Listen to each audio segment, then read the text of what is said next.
Good evening, everybody. Can you tell it's been 3 weeks, give or take, since we've done a live show? We're still figuring out all the things all over again. It's like a brand new learning curve, but we're back. It is April 27th, 2025. It's election eve in federal land. We're not going to talk that much. We're not going to talk that much about that because there's plenty to talk about in the land of Alberta politics. So we've got a little bit of catch up to do. Thanks for joining in to start with. I guess I'll start with that. It's probably going to be a long one tonight. We got a lot to cover. We're going to be talking about some of the Daniel Smith foibles. We're going to be talking about the folks that have come out against Daniel Smith and the UCP, some of them surprising, some of them very surprising given the history. We're going to continue our ongoing segment, deep dive into the Athena Mentzelopoulos lawsuit. Tonight, we're going to be talking about the government's response, and then we're going to have some fun, gross. We're going to make fun of some gross things that were said on the internet by Mr. David Parker. So we got a big show in store for tonight. So we're going to get right into it. And let's start with the revelations that literally came forward today, compliments of Matthew Black, where he revealed that the Post Media had done a FOIP of the Alberta Premier's office feedback on her PragerU trip appearances. And there's a couple things that are worth highlighting here because, again, in case you've forgotten or you're new to the show, hi, thanks for joining. But in case you've forgotten, PragerU is not a university, and on the very, very best of days, they are deeply problematic. From the Wikipedia entry page for PragerU, PragerU's videos contain misleading or factually incorrect information promoting creationism and climate change denial. Historians and political scientists have also criticized PragerU's videos for containing misleading or inaccurate claims about topics such as slavery and racism in the United States, immigration, and the history of fascism. PragerU has been accused of promoting fascism, racism, sexism, and anti-LGBT policies. And if you're unfamiliar, Daniel Smith decided that she wanted to go hang out with her idealized bestie, Ben Shapiro, and do the PragerU podcast. We pulled a bunch of video clips. You can go back a couple episodes and you can find that there. And it was a mess. Daniel Smith couldn't even represent her own policies, let alone, some might say, effectively represent the province of Alberta. She literally described her own policies wrong. It's so hard when you go off script. But the whole thing was also funded by taxpayers. So she went down to do a fundraiser for this PragerU YouTube channel podcast. They raised over $1 million by most reports.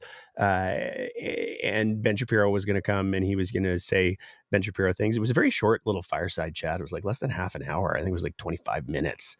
Could be wrong on that, but it was very short. I read the numbers and I was like, really? That's it? But she also went on the PragerU podcast, like I said, and taxpayers paid for everything. Not only did taxpayers pay for Danny to go down, but they paid for Danny's little entourage to go down as well. And it turns out Albertans had some feedback that they wanted to share. From the article, in a 20-hour stretch spanning parts of March 8th and 9th, Smith's office received 159 emails on the trip, or about one every 7.5 minutes on average, which were unanimously. And that's the key word here.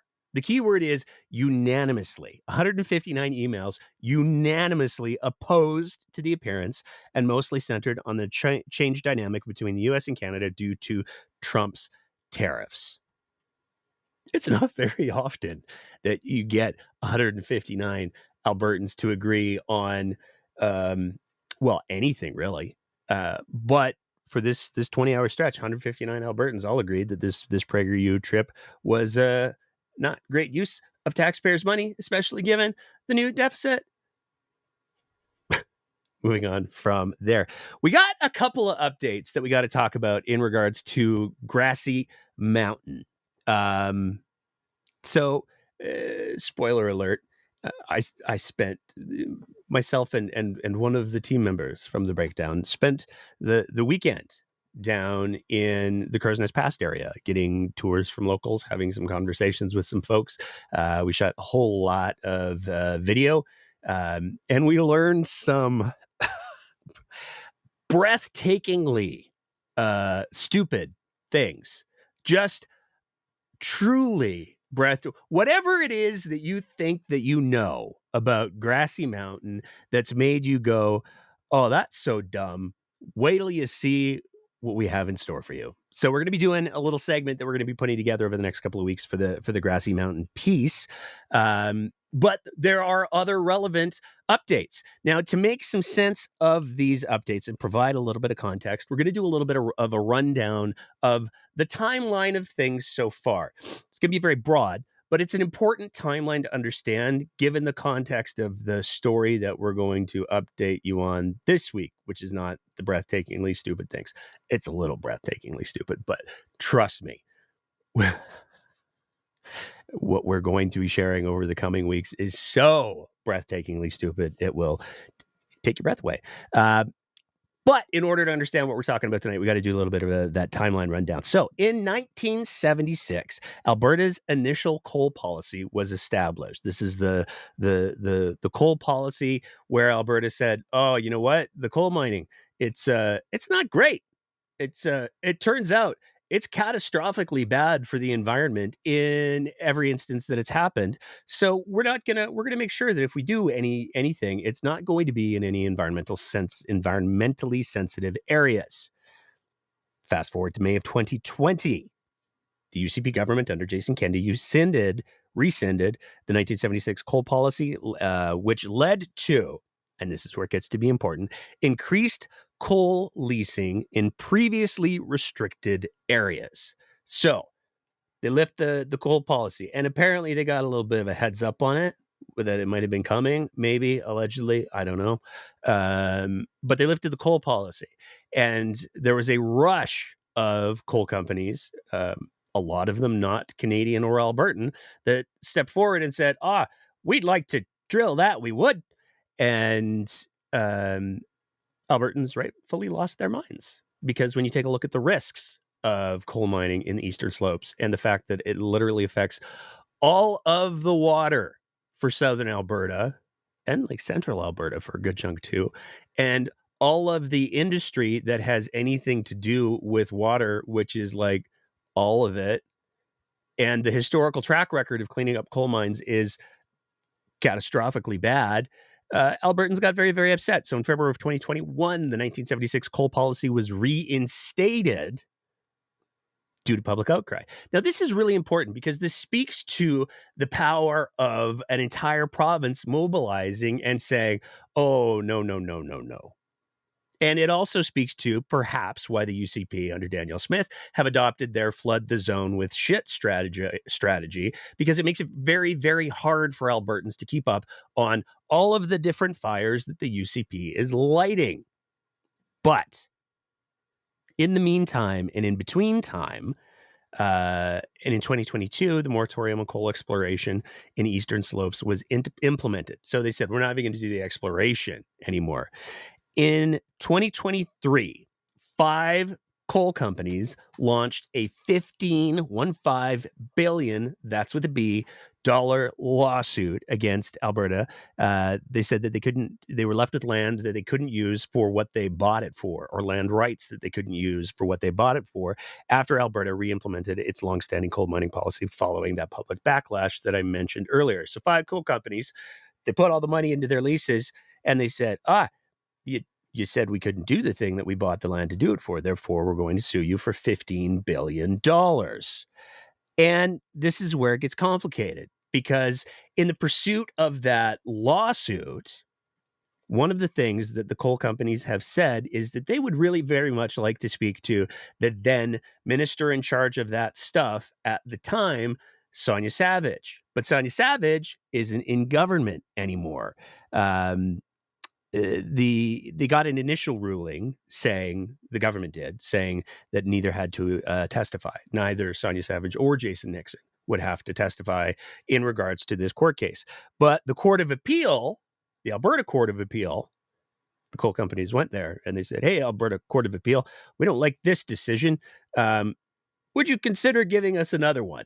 And the Alberta Court of Appeal said, yes, we will. And so earlier this year, the Alberta Court of Appeal ruled that Savage needed to appear as she was best able to explain why things happened the way they did. So why did Alberta go from, yeah, we're not going to do coal there, to we're going to do all the coal, to no, we're not going to do any coal? That's what we're going to do. They want to hear why Sonia Savage led those decisions, if you will. Now, it's important to realize in January, December, we saw Brian Jean come out and make it very, very clear that there was going to be a whole new set of coal policies. They were going to be so good, so stringent. They were going to make sure that the environment was protected, except in certain circumstances. How will this affect the Grassy Mine proposal? Well, the Grassy mine proposal, of course, was an exempt mine going forward, but there are absolutely no exceptions in relation to selenium and the effect and the long ongoing scenario of selenium. And the AER is, of course, an arm's length independent regulator, and we're going to make sure that they will be dealing with all of the new mine applications as well as the existing ones and hold them to the highest possible standard. So the Grassy Mountain, they're exempt. They can do what they like, but they can't spill the selenium. That's not okay. Later on in that press conference, Rebecca Schultz was asked, how can you guarantee that there will be no selenium? And her response was, well, I can't guarantee much of anything, but we've got the AER, and they're really good at responding once the toothpaste is out of the tube and saying, oh, you should not have let the toothpaste out of the tube. So will you guarantee that there won't be a selenium problem if Grassy Mountain goes ahead? Here's what I would say. Our job in the Department of Environment is to set the environmental standards. The AER is then the arm's length regulator who ensures that any and all companies, no matter where they are in the province of Alberta, but especially so in southern Alberta, where water and these types of concerns have been raised, that they are adhering to those high standards. If they are not, obviously the AER as the regulator has a number of levers to ensure that they are either brought into compliance or they are not operating in the province of Alberta. But since then, the government has lifted the coal moratorium, and there has been commentary off and on from the Premier of Alberta, as well as some other ministers, that strongly suggests the whole reason why they lifted the moratorium was because lawsuits are apparently very scary when you're on the receiving end of them. It's worth remembering Daniel Smith and the UCP have launched multiple lawsuits towards the federal government. They have no problems filing the lawsuits, but when they're on the receiving end, they get very, very scared very, very quickly and roll over and say, "Oh, please don't hurt us." So that's what's going on with the Grassy Mountain piece. But the news this week is that the Supreme Court said, nah, the Alberta Court of Appeal, they got it right. We're going to leave it at that. Because the government then tried to turn around and say to the Supreme Court, oh, we don't like this decision by the Alberta Court of Appeal. Will you please consider listening to our arguments as to why Sonia Savage, the then minister responsible of all of these things, should not have to explain why she made these decisions, because they would probably be very, very embarrassing and possibly create some liability for us. We don't know. But we would like to not have to do the court thing with Sonia. So could you make that not happen? And the Supreme Court said, yeah, no, we're not gonna even hear the argument. So as it stands right now, the word is this week that Sonia Savage is going to have to testify as to why all of these changes were made in such a dynamic, I'm going to use the word dynamic there, manner. Moving on from there. And this is where it starts to get a little bit spicy, because now we get to talk about Pete Guthrie. And it gets pretty bonkers, because on it was February 25th, Pete Guthrie publicly released a letter wherein he said to his to the constituents of his constituency that earlier this morning I resigned my position as Alberta's Minister of Infrastructure. And he says everything's been great and I'm so proud and all of that. But where the rubber really meets the road, in recent months, I've voiced concerns regarding the government of Alberta's procurement practices across all departments. As Minister of Infrastructure, I had line of sight into these processes and took steps to address inconsistencies and recommended improvements as part of my fiduciary duty. This included introducing Bill 13 and proposing a financial oversight committee to review and advise on major government contracts. If implemented, such a committee would have been instrumental in preventing some of the issues we are now seeing in Alberta Health and AHS. Unfortunately, the majority of cabinet, so this is all the other ministers, does not appear to share my concerns. For this reason, I've decided to step down and return to caucus as a private member, still UCP member at the time, where I can continue to voice my concerns and hold cabinet accountable with honesty and integrity.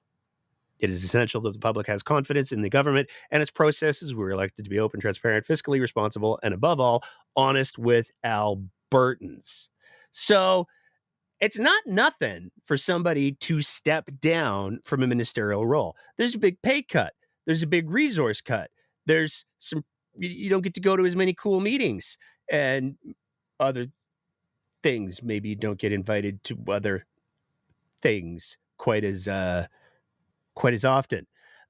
But as it turns out, that wasn't the only letter that Mr. Guthrie sent that day, because just a couple of weeks ago, he tabled this one in the Alberta legislature. And this was his letter to Danielle Smith. And this gets fascinating really quick. Over the past few weeks, I've raised concerns regarding GOA, Government of Alberta, procurement practices, particularly in the Department of Health. As Minister of Infrastructure, I've had line of sight into these processes and have had suggested steps, such as the implementation of a financial oversight committee, as well as delivering on Bill 13, the Real Property Governance Act, to minimize these issues. At Cabinet on Wednesday, it became clear that the Minister of Health, Adriana LaGrange at the time of this letter, and possibly even you, Premier, had knowledge of identified procurement issues involving Alberta Health and Alberta Health Services, yet you deliberately misled our reduced quorum Health Cabinet Committee on January 30th. This deception resulted in this dismissal of the AHS board. That would be, just by way of context, that would be the same AHS board that allegedly told the former CEO of Alberta Health Services, you really need to talk to the RCMP about the things that you found. Continuing on. During that committee meeting, I expressed my concerns, requesting further disclosure, but none was forthcoming. Remarkably, during last Wednesday's meeting, the majority of ministers around the table, with the exception of Minister Jones, were satisfied that the practice of withholding pertinent decision-making details was justifiable and one which they could support. Due to this clear disconnect in our opinions around cabinet conduct, I can no longer serve executive council. This is not why we were elected. This is not what Albertans expect. And Premier, this is not why I supported you as leader. If we can normalize deception in government business practices, what other indiscretions may emerge? As such, I resign my post as Minister of Infrastructure. I will return to caucus and ensure cabinet is held to account with honesty in an honest and forthright manner. We owe this to Albertans, as this is the standard with which they expect. So those are two very, very, very, very spicy little meatballs to throw down. And it wasn't long after that Pete Guthrie actually tabled a few other things. Well, it wasn't after the letter was written. So the letter was written, and then he tabled some things, and then he tabled the letter. But the letter was written at the same time as his resignation. He did a very, very interesting thing a couple of weeks ago. Mr. Speaker, I have a number of documents for tabling, but to properly represent my constituents, I cannot be held in perpetuity to a suspension from caucus, which comes with a gag order. I am now at day 48 of my so-called 30-day suspension, impeding my democratic right to fully represent the people of Airdrie-Cochrane. Mr. Speaker, my first tabling is an article entitled, "Government Tries to Deflect Auditor General to Lawyers. No Way, Says Doug Wiley," by Don Braid, highlighting the muzzling of government officials. Braid states, the procurement scandal is fast morphing into one of the most epic legal battles Alberta has ever seen. Mr. Speaker, this highlights some of the very reasons I resigned from Cabinet and why I called for a judicial review, cooperation with the RCMP, and our government's full support of the investigation of the Auditor General. My second tabling is an article from April 12th entitled One Inquiry to Rule Them All, where the authors state the only way to achieve full transparency is through a judicial public inquiry, ensuring Albertans receive the truth. Thank you, Mr. Speaker. Now, when he tabled those news reports, he was still a UCP MLA. It didn't take very long, but 2 days, I think it was, maybe a day, before he was no longer made a UCP MLA. The UCP caucus expelled him. They kicked him out. He's no longer a UCP MLA. He's now an independent MLA. And if you thought him tabling the documents was a little bit on the spicy side, he had a lot more to bring to the table. Before we play the clip that we're talking about from August 17th, we want to play a clip from the same, literally right before Pete Guthrie got up to ask his questions. The NDP was asking some questions to the Premier of Alberta, which the Premier of Alberta, who was there at that time, answered. Mr. Speaker, yesterday the member for Airdrie Cochrane tabled his letter of resignation from Cabinet in this legislature, and it says, I quote, "It became clear that the Minister of Health and possibly even you, Premier, had knowledge of identified procurement issues involving Alberta Health and Alberta Health Services, yet you deliberately misled our reduced quorum Health Cabinet Committee on January 30th, end quote. Why would the former Minister of Infrastructure accuse the Premier of deliberately misleading her own Cabinet colleagues? The Honourable the Premier. Thank you, Mr. Speaker. No one was misled. The meeting in question was to talk about how we were going to stand up Acute Care Alberta, which came into effect on April the 1st, how we were going to wind down the Transition Board because it was no longer needed, and it was for the purpose of appointing an interim CEO, which we did. The Honourable Leader of the Opposition. The member for Airdrie Cochrane makes another important statement in his letter. He says that the Minister of Jobs, Economy and Trade also expressed concerns. The member for Airdrie Cochrane is specifically referring to the Premier deliberately withholding information from Cabinet. Wow. If true, this is incredibly concerning, shows very questionable practices by the Premier and government, and the public does deserve answers. Why were Cabinet ministers questioning the Premier about what she is and isn't telling them? And why does it sound like the same questions Albertans have about what she is and isn't telling them? The Honourable the Premier. Thank you, Mr. Speaker. I note the date on the letter was February the 25th, and by February 25th, there's a number of things that we had learned from a statement of claim, from the statement of defence, from media reporting, and so we were all concerned about the need for us to get to the bottom of why it was that AHS was signing contracts with charter surgical facilities that contain different prices for the same procedure at different facilities. And that's the entire reason why we have Judge Wyant looking into it, is the reason why we have the Auditor General looking into it, and this government is fully cooperating in handing over records, Mr. Speaker. The Honourable Leader of the Opposition. The member for Airdrie Cochrane wrote in his letter, quote, "This is not why we were elected. This is not what Albertans expect." And, quote, "If we can normalize deception in government business practices, what other indiscretions may emerge?" End quote. Albertans did not elect a single member of this Assembly in order to deceive, Mr. Speaker. If the Premier's own Cabinet colleagues are worried about deception and indiscretions, Albertans are not getting the government they deserve. Yeah. Will the Premier finally clear the air, do the right thing, the overdue thing, and call a full public inquiry? The Honourable the Premier. Thank you, Mr. Speaker. No one was deceived. We have discovered that there were different prices for different procedures at different facilities. That was not known when we made the decision to move to Acute Care Alberta April 1st, and that was not known when we made the decision to part ways with the AHS CEO. And so now we want to get to the bottom of why that is. In fact, Mr. Speaker, what we've discovered is that's a problem in other areas. We just went through a full review of childcare for the same reason, and that's part of the reason why we made the changes. You find problems and you fix them, Mr. Speaker. That's what we do. Now, I know that was a long 3 minutes and change. Thank you for bearing with us on that. But there's a couple of pieces that I want to just kind of tease out of those, the Premier's responses there, because they have some truly fascinating implications. One of them is Smith said, yeah, you know what? We did find some irregularities. There were some things that we had some concerns about. There were surgical groups that were getting paid different rates than other surgical groups. That's a problem. We don't like that.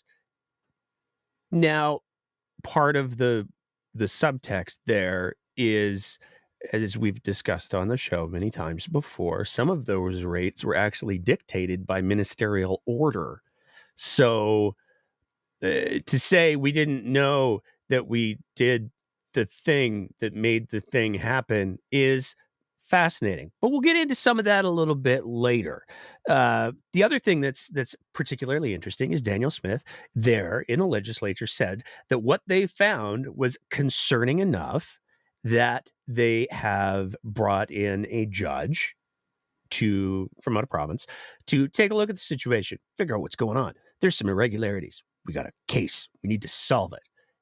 So there's a little bit of smoke here, and there's an expression about where there's smoke, there's something else. The fact that the Auditor General has been looking into this stuff for quite a while, that adds a little bit more smoke to this whole situation with questions as to what is going on. These are all things that Smith is acknowledging. So Smith is saying, yeah, there was some weird stuff going on, and we are looking into it, because when you know there's a problem, you solve it, unless it means that you don't get to go to Florida to speak for a racist, allegedly racist online media outlet, in which case then you just go, obviously, because the taxpayers are paying for it anyways. But where it got really interesting is Mr. Guthrie followed up that section. Literally, the very next second that we're about to play is the very next second that occurred in the legislature. So, again, worth noting, the NDP, they're asking questions. Hey, Premier, what's the deal here? Daniel Smith stands up. What happens when Pete Guthrie asks his questions? Mr. Speaker, I got to tell you, this is a little weird, but okay. It is well known that on January 30th, the Health Cabinet Committee met to discuss matters related to AHS and the board. Yesterday, I tabled my resignation letter in the House that referenced the fact that pertinent decision-making details were withheld from committee members. In my opinion, this lack of disclosure led to the dismissal of the AHS board. To the Premier, as a rule, do you feel that Cabinet, and caucus for that matter, should be provided with all materials necessary to make informed decisions?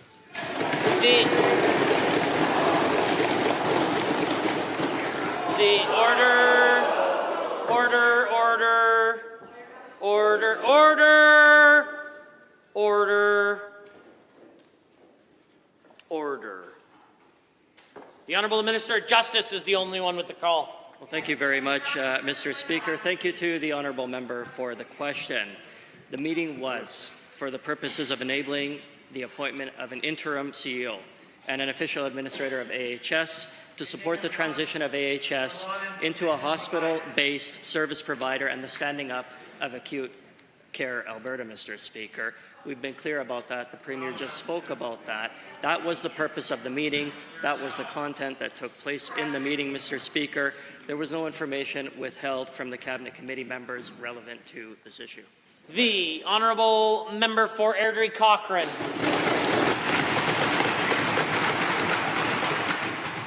Mr. Speaker, I didn't step down because nothing happened.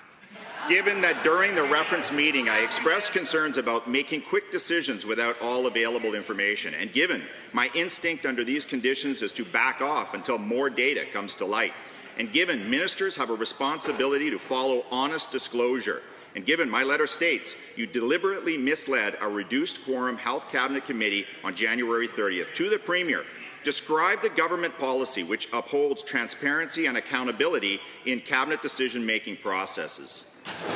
The Honourable the Minister of Health. Thank you, Mr. Speaker. And the member opposite is misguided, misinformed, and misinterpreted the context of that meeting. The meeting was about making sure that we have a CEO, an interim CEO of Alberta Health Services that also could be an official administrator, because, Mr. Speaker, we're at the most critical stage of the refocusing where we in fact take Alberta Health Services to becoming a full-service acute care provider, not the be-all of end-all of everything. Mr. Speaker, that's what we're doing. The Honourable Member for Airdrie Cochrane. Mr. Speaker, that couldn't be further from the truth. Given that during the January 30th Cabinet Committee meeting that resulted in the firing of the AHS board, there was no mention of a letter from the former CEO of AHS, no mention of the Auditor General's notification, nothing about an AHS commissioned report on Tylenol, and zero about an AHS investigation into surgical facilities. To the Premier, is withholding information from Cabinet considered normal course of business? Because I took the issue as seriously. Thank you, Mr. Speaker.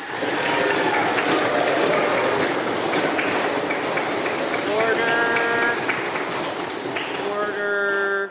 The Honourable the Minister of Health has the call. Thank you, Mr. Speaker. In fact, the member opposite again has it incorrect. Mr. Speaker, the meeting was about what I had just previously stated in terms of making sure that we have a CEO who is also able to be an official administrator. Mr. Speaker, the member opposite talks about the former CEO of AHS. The former CEO of AHS was in fact let go for a number of reasons, as has been stipulated in the Statement of Defence, Mr. Speaker. There's so much going on there.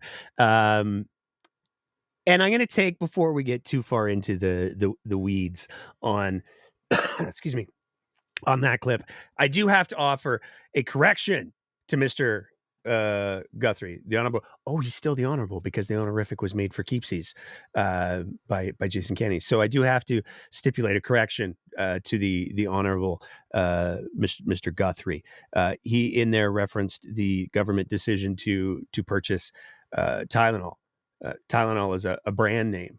The government of Alberta told AHS to purchase acetaminophen, and the purchase was a different dose than was mandated in the government directory. But regardless, it was a product that was delivered by Atabay Pharmaceuticals with the brand name Payroll. So if we're talking about Tylenol, it was not Tylenol. If only there was some sort of glib but clever way to summarize that. If only. So Mr. Guthrie is very, very clear there. And it's fascinating because we just saw Daniel Smith. She was just there. But, pardon me, she wasn't the one answering the questions. First, we got the little guy with the very, very red hair, the Justice Minister, who we're going to talk about next week. But the Justice Minister stood up and he used his very big boy voice, and he said, "That's not what happened." And then Adrienne LaGrange stood up in a very, almost sounded nervous, frustrated, didn't like being challenged kind of voice. I don't know. I'm just speculating. Where she said, no, the meeting was to ensure that we could have somebody fulfill the role of the board, because our number one priority is the refocusing. We have to transition AHS from being a health authority to just being a hospital provider. They're just going to be like a contractor. That's the number one thing that we have to do. And it's weird because if that was purely the sole reason, you would think that there would be some sort of indication from any of the board members that that was the plan all along, that they were always going to get rid of the board that they had just finished appointing, not that long ago, in order to give one person consolidated command and control of the entire AHS operation. You'd think that there would be people who could speak to that, unless, of course, they'd been compelled to sign NDAs or non-disclosure agreements, and they could only speak outside of those non-disclosure agreements if they were being forced to testify. I'm just speculating on a bunch of different things here, but it's fascinating. That Daniel Smith at no point stood up to answer any of those questions that were directed not to the Minister of Justice, not to the Minister of Health, but to the Premier. It's almost as if Daniel Smith really, really doesn't like being questioned. That would sure be weird.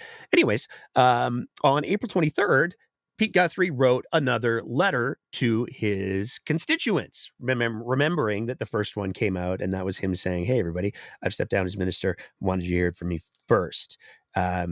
There's a couple of things in that letter, though, that are worth highlighting. They're probably worth not just his constituents, but all Albertans hearing.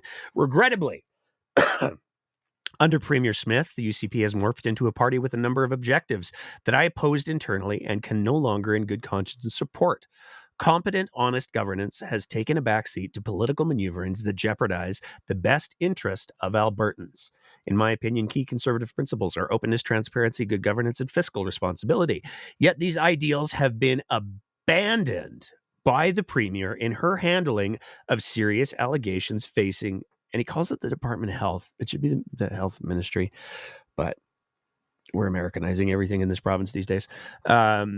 Staff operating in a toxic environment fear sharing potentially critical information that could be vital to uncovering the truth. As the RCMP and the Auditor General investigate the case, the Premier staunchly refuses to be transparent and initiate a legal review, the very thing required to restore public confidence through formal legal judgment. I felt compelled to ask why she remains firm in this stance, which, in my view, cannot be defended or supported. He goes on to say, the government's commissioned investigation, led by an out-of-province judge with no legal authority in Alberta, is unlikely to earn public trust. Judge Wyant, no doubt a well-respected professional, is nevertheless limited by a narrow mandate designed to deflect criticism rather than uncovering the truth. I made it clear to caucus that this review resembles a classic whitewash report, seemingly designed to conceal wrongdoing rather than expose it, an approach that risks triggering serious allegations of a cover-up. Those allegations have already been levied by more than a few folks. He didn't say that, I did. The scope of the investigation is confined to reviewing legislation, regulations, and procurement policies within government agencies and lacks the mechanisms necessary to pursue accountability. Witnesses are not compelled to testify, and any information provided is tightly controlled by government officials. A number of key personnel and senior staff within Alberta Health Services have already been dismissed, further hampering the credibility of the inquiry. And then we get to the real shots fired. Finally, it appears the Premier may be using the federal election as an opportunity to raise her own national profile, possibly at the expense of the CPC and Pierre Poilievre's efforts to become Canada's next prime minister. Recent developments in her political agenda raise legitimate questions about her intentions for Alberta's role within the Canadian Federation, another area where I find myself at odds with her leadership. Whoa. I mean, it is election eve. And we did see Danielle Smith on the Breitbart podcast saying that she would just love it so very much if Donald Trump could just please cause the tariffs, because the tariffs are giving the Liberals and Mark Carney, boy, people are starting to like them when they're not busy hating Trudeau. And they see, and this was Danielle Smith's argument, that Mark Carney might be better suited to deal with Donald Trump, to push back. And maybe Pierre Poilievre's not the greatest person for that. So maybe if we could just pause the tariffs and take that pressure off, that sure would be great. Those aren't direct quotes, but that's the crux. We've played the video before. You can find it on our socials. You can listen to all of her comments yourself. But that was the crux of her argument. That argument then, by the way, after her PragerU appearance, was repeated almost verbatim by her new bestie, Ben Shapiro. So everybody and their dog was like, hey, we should pause the tariffs so that the Conservatives can win the election.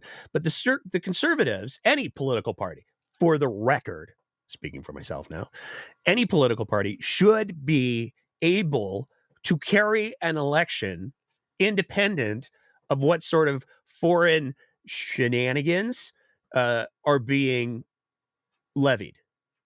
If you want to rule a country, if you want to be the government serving the people of a country, you have to be able to manage not only the things that are happening during an election, but the things that are going to happen with your up to 5-year tenure as government. And as we've seen in the last 10 years, a lot can happen in a couple of years. So if you're not able to articulate to the voters, to the electorate, that you are competent to handle all of the things that a country might face, that isn't Donald Trump's fault. That's yours. There's my election speech. But there's a couple of things that are really worth highlighting when we're talking about Pete Guthrie to really hammer home just how far, how serious this is.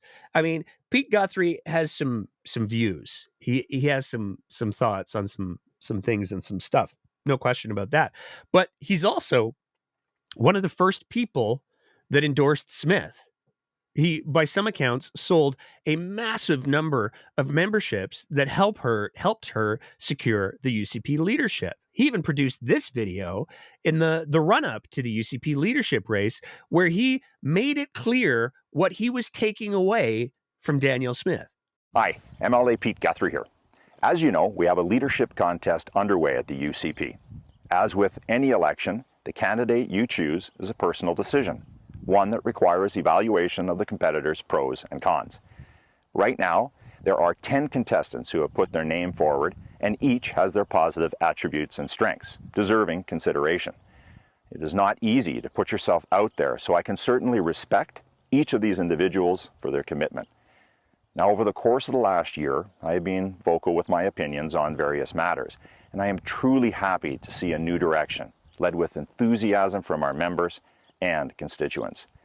With the ensuing leadership race, before I selected someone to support, I wanted to take my time and not just jump right in. I felt it was important to review the candidates, check out their platform ideas, see them perform in person and on social media, as well as at a forum or debate. And I've been doing just that. Like many, I'm looking for a leader who I feel aligns most with my values, who will best represent Albertans. Someone who is firm in their convictions and isn't afraid to stand by them. A leader who will truly stand up to Ottawa and keep the feds in their own lane. Someone that believes in efficient government. In my opinion, Danielle Smith is best suited for that role, and I am happy to lend my support to her campaign. We've been provided with an opportunity for a fresh start. With Danielle's experience and positive mindset, I feel she will be a real difference maker to inspire change in our party. So I would like to encourage everyone to go out and see the high quality candidates that we have running at the UCP and determine for yourself who you believe is best suited to lead us into the next election. Thank you.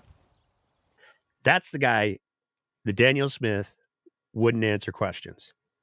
That's the guy that Danielle Smith trotted out, her Minister of Justice and her Minister of Health, instead of answering his questions herself. I mean, Pete Guthrie came out very early in support of Danielle Smith, and he very clearly believed he was getting something. He very clearly believed that Danielle Smith was bringing something to the table. And that belief, that faith has clearly been shattered. It has clearly been destroyed. It's clearly been wiped away because he stepped down from his ministerial role in Danielle Smith's government. He went ahead and continued to push for the things that he says he believes in, knowing full well that this is not a government that responds particularly well to constructive criticism, to contrarian voices, let's say. He knew what the risks were, but he still took them. And it's really important to highlight Pete Guthrie does not have a history of being a moderate. He doesn't have a history of being somebody who just sits in the background and doesn't do the things.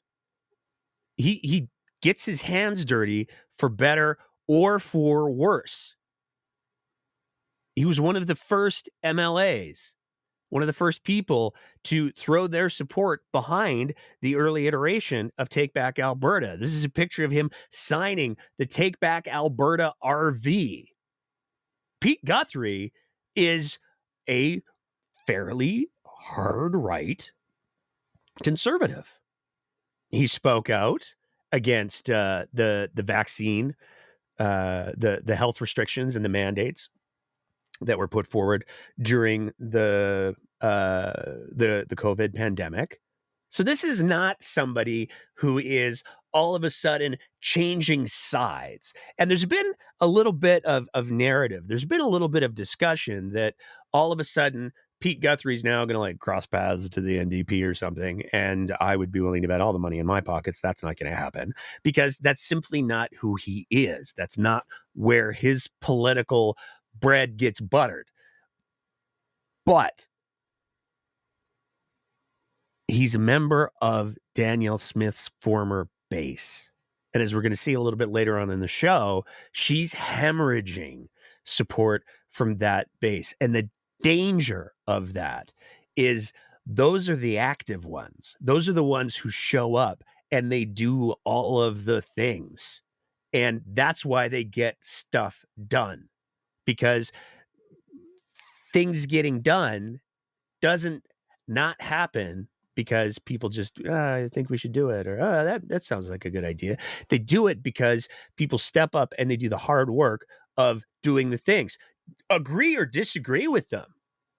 I'd like to think that I've made my stance on David Parker and Take Back Alberta fairly clear, but I've never not once said that he is not an effective political operative, and he is, because he goes out there and he gets the things done. The things he does are gross. The things he says are horrifying. Like I said, we're going to talk about that in a little bit more detail a little bit later on. But he does the things. That's the cloth, maybe different brand, but same kind of cloth that Pete Guthrie is cut from. And so his departure with all of these moves is a very big deal. And there's going to be a lot of people that try to minimize it. Certainly, there's going to be a lot of UCP MLAs and ministers that do their very, very best to try to minimize it. But there are some cracks that are starting to form, and it's critically important that Albertans are paying attention to those cracks, because those cracks can potentially, for people who hold differing ideologies, represent opportunities. And to fail to take firm hold of those opportunities would make them wasted opportunities. Moving on from there and continuing with the lighthearted fare, let's talk about measles. Because the measles situation in this province is rapidly getting very bad. As of April 25th, this was yesterday. This was published. Today is 2 days ago. 2 days ago, we had 129 cases of measles since the outbreaks began in March. That doesn't sound like a lot, but it's the most cases of measles that we've had in the province of Alberta since 1997. And that represents a whole bunch of other really big, different problems. 2 days ago, 129 cases. Before we came on to the air tonight, we took a look. It's already gone up since that story was published, 137. And that's as of end of day on April 25th. So by the time we get back to the next update on Monday, it is stunning to think of where the measles cases could be. And it's really important to understand that, I'm going to let an expert speak in a couple minutes, but measles is the most contagious disease known to man. So that's not great.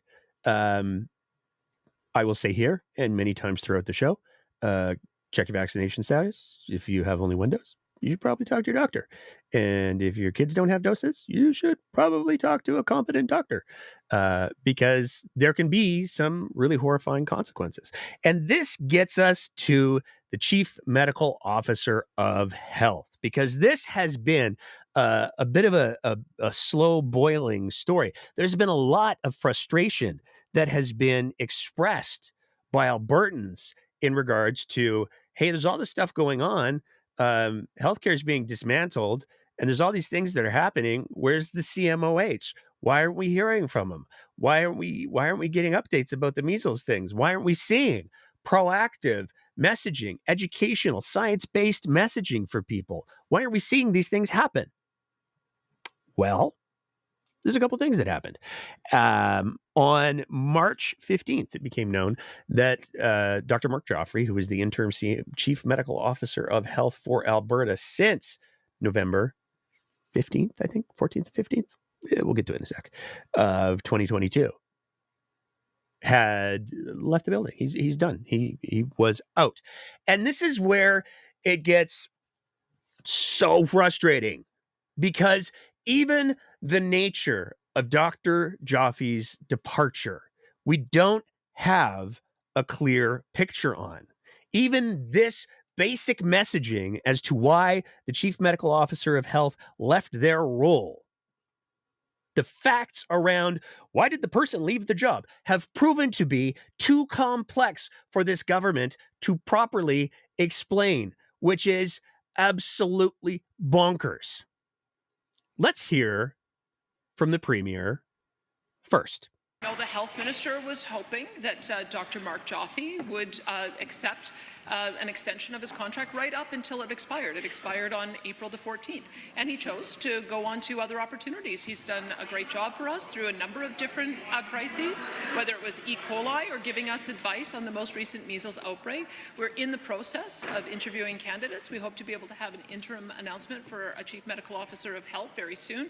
That's the Premier of Alberta. That is her standing up in the legislature saying, hey, everybody, we had really hoped that Dr. Mark Joffrey would accept an extension, that we would find a way to get him to hang out for a bit. That's what we were really hoping for. But he's decided to move on. His contract expired.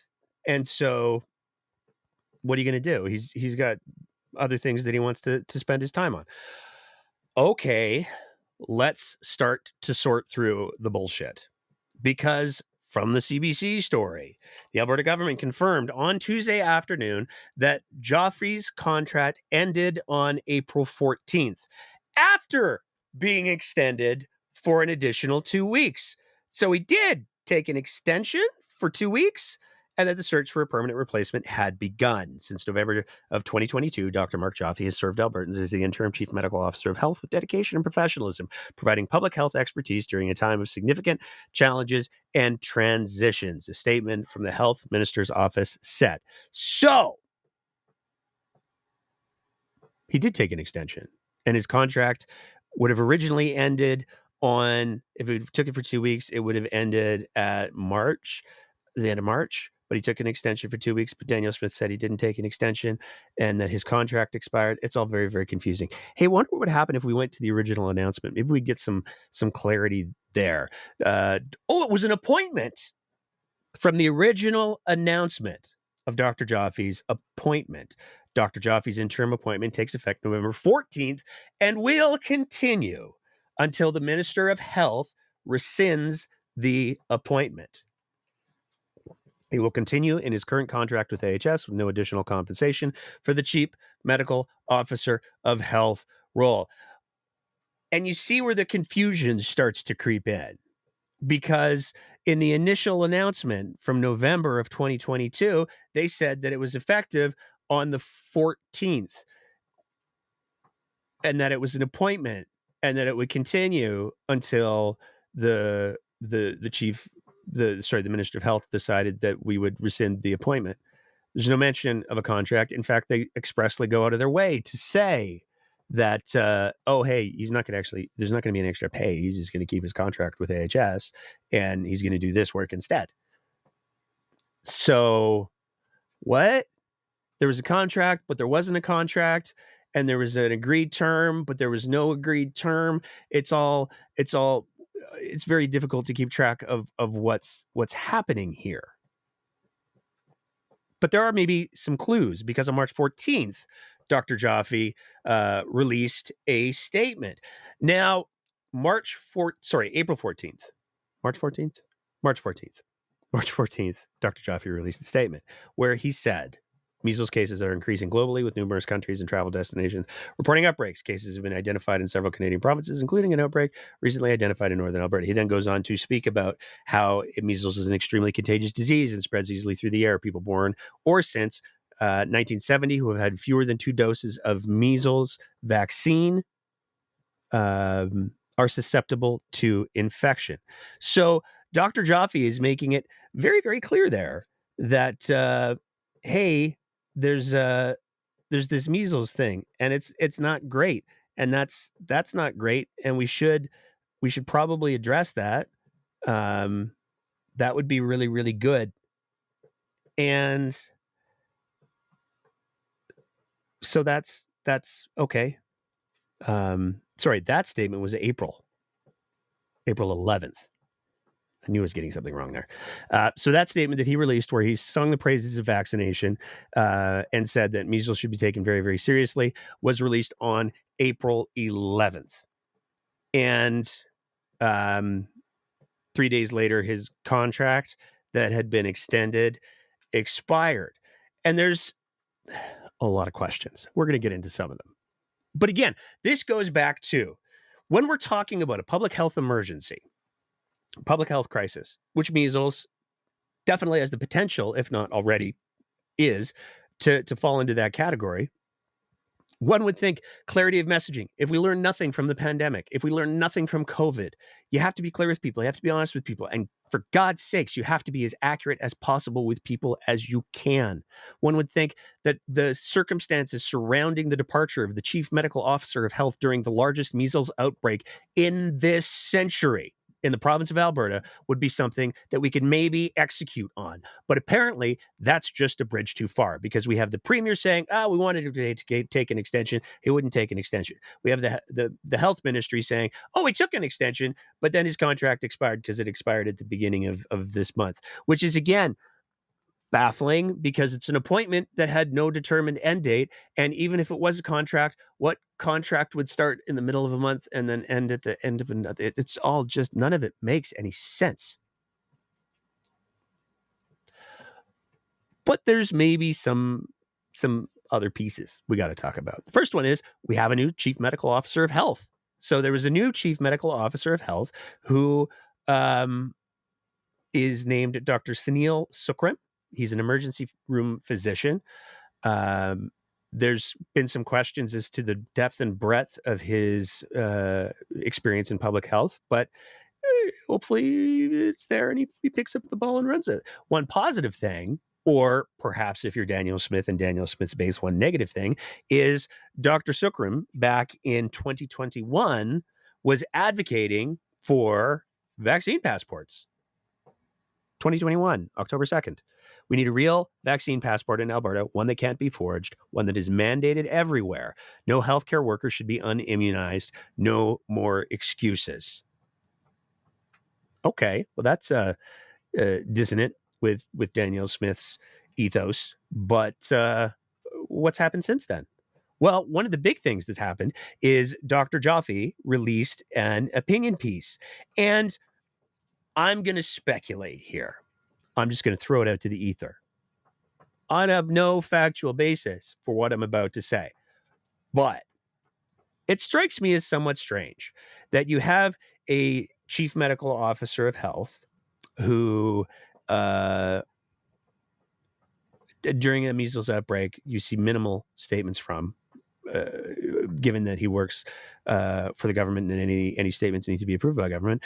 It's fascinating that you don't hear anything. And then all of a sudden on April 24th, 10 days after he leaves his role, he writes a massive article, a massive opinion piece that has huge uptake People read this, people get excited about this because this is what so many people have wanted to see from somebody who's occupying that role, who's not being suppressed maybe by government. And he goes through it all. It's an amazing, amazing article. It's evidence-based. It's science-based. It's of the voice of an expert. It's huge. But it didn't come from government. It came from Dr. Mark Joffe writing an opinion piece in the Calgary Herald. That's what it took.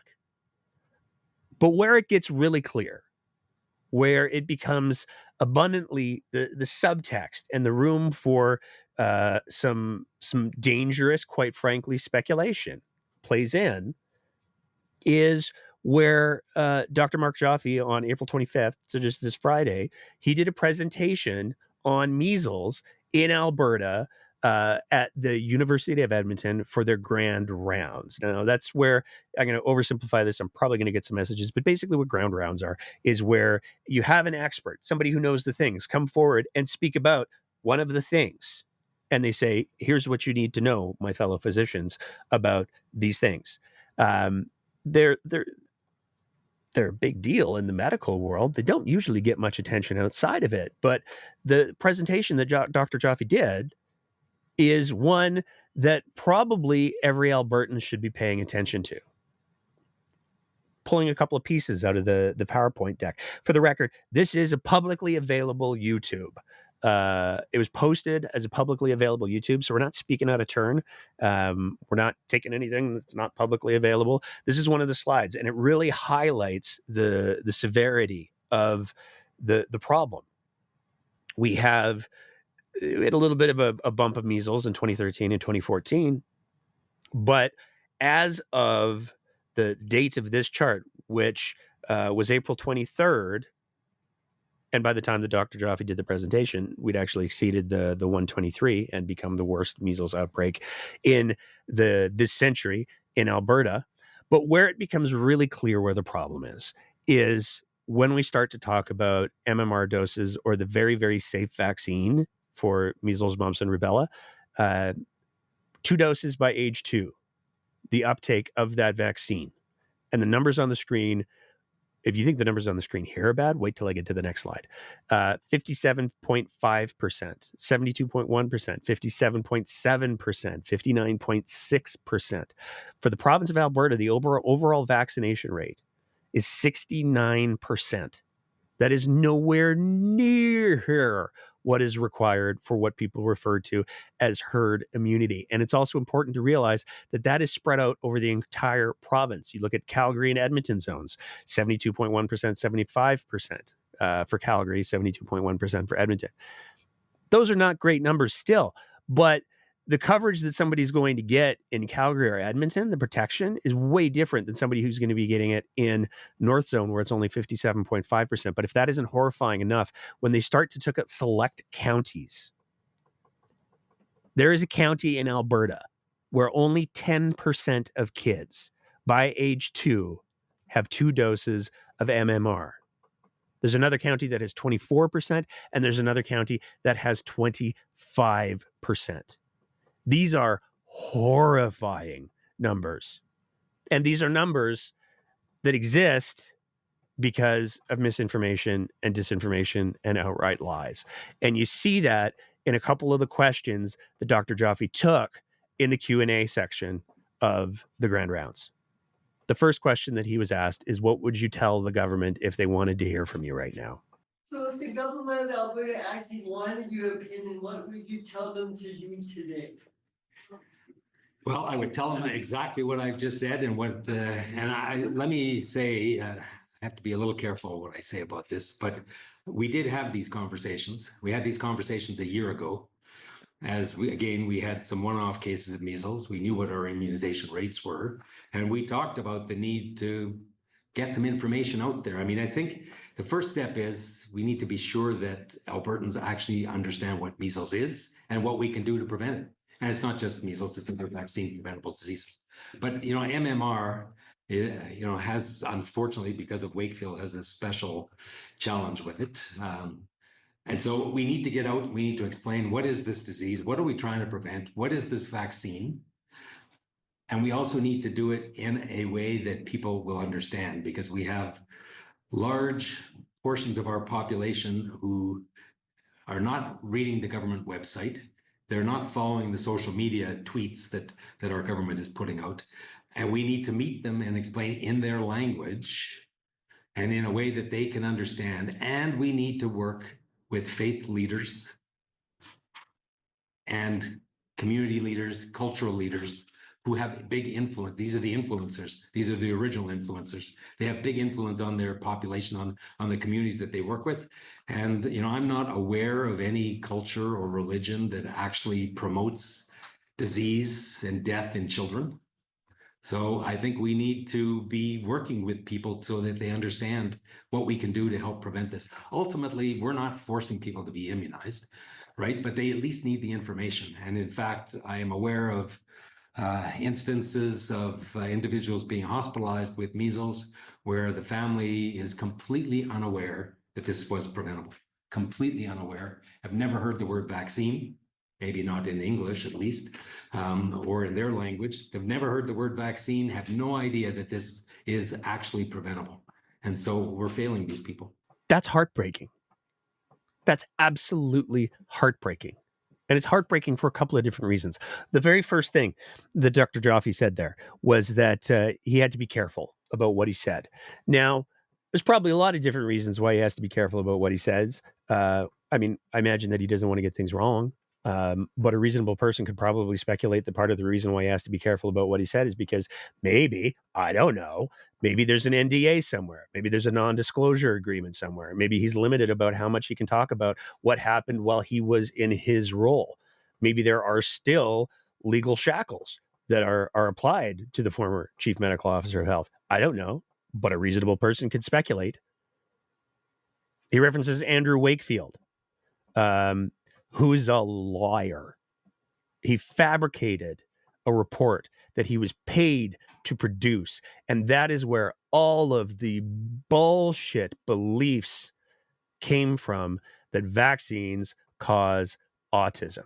And in the full YouTube clip, which I would highly recommend, anybody who's got an hour to kill, it's so worth watching because he spells it out so clearly and so concisely and with evidence how much harm the misinformation and disinformation that exists around vaccination has caused, which makes it very, very clear. Dr. Joffe has a very clear understanding of the importance of communication. He talks about meeting people where they are. He talks about making sure that you're engaging the right people. He's referring to all of the lessons that most experts have brought forward coming out of the COVID pandemic. And he's saying these are the things that we should be doing.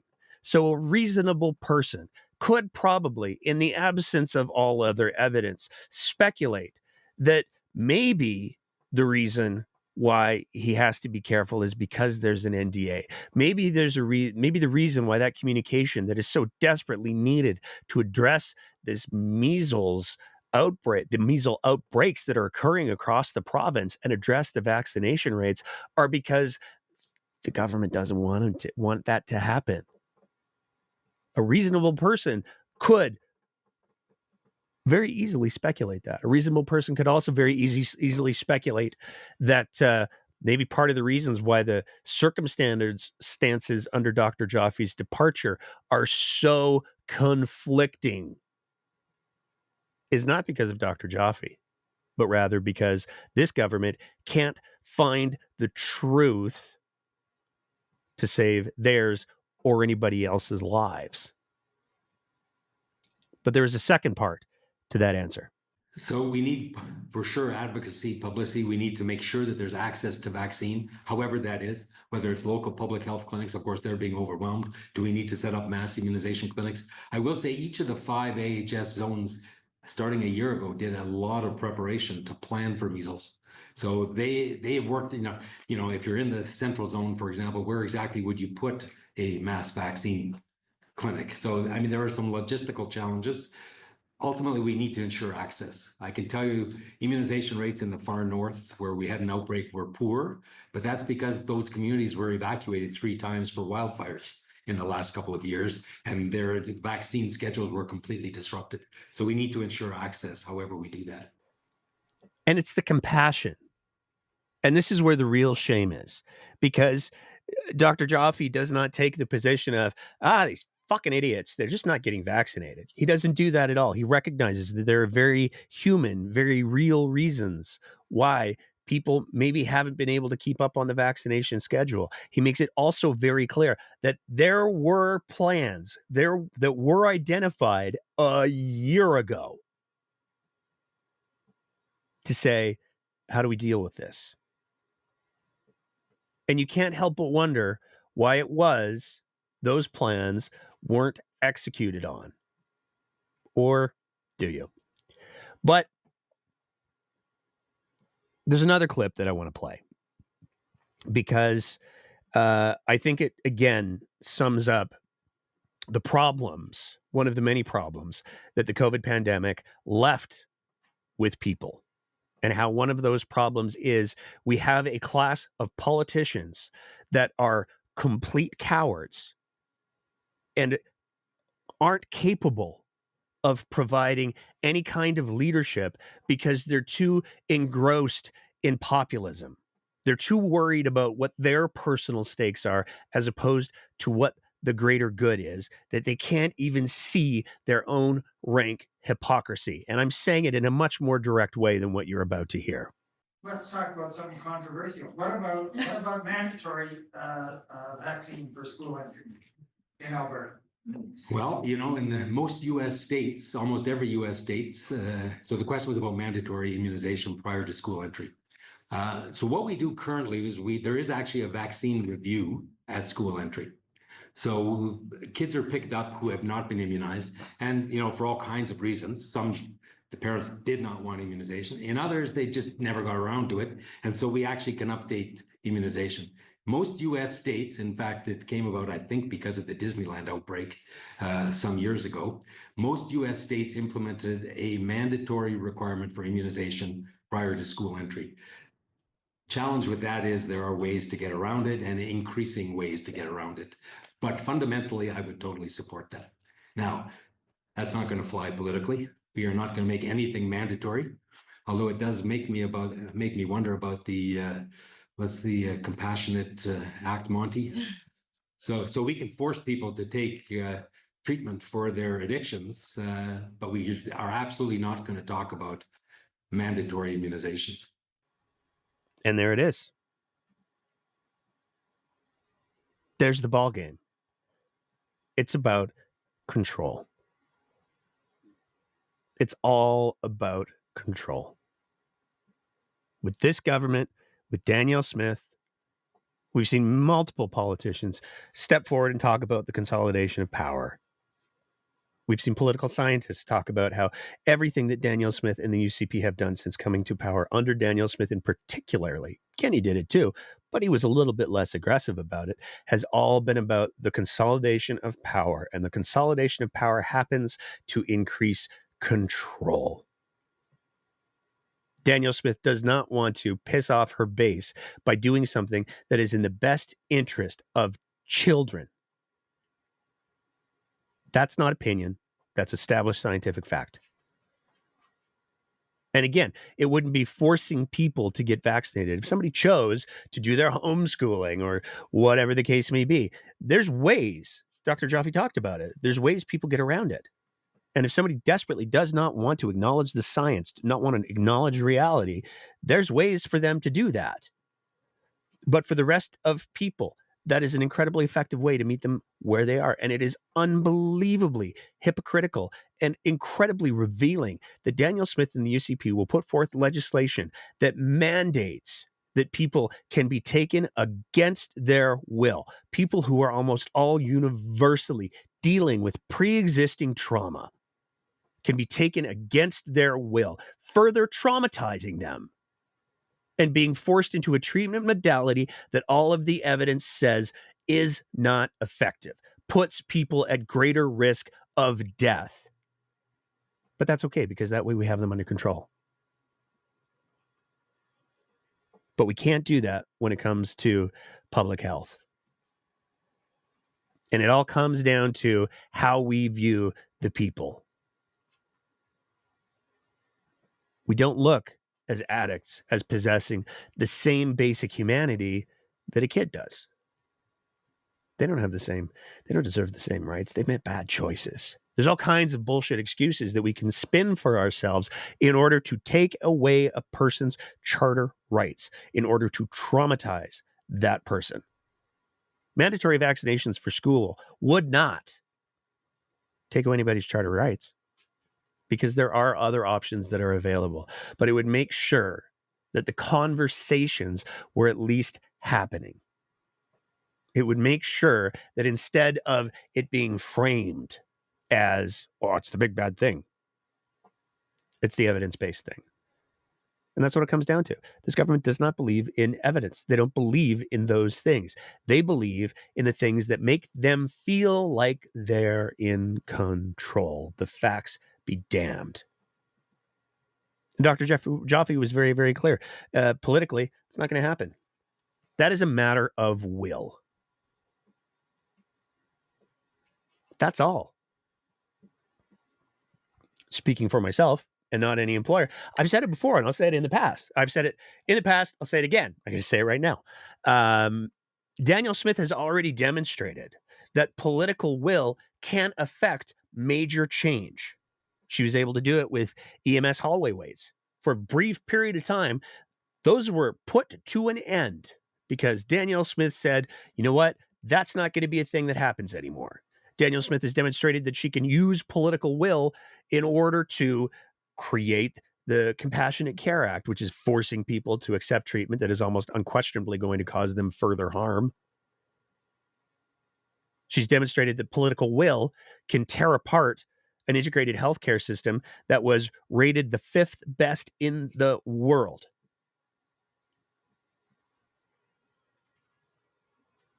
Will is what it comes down to.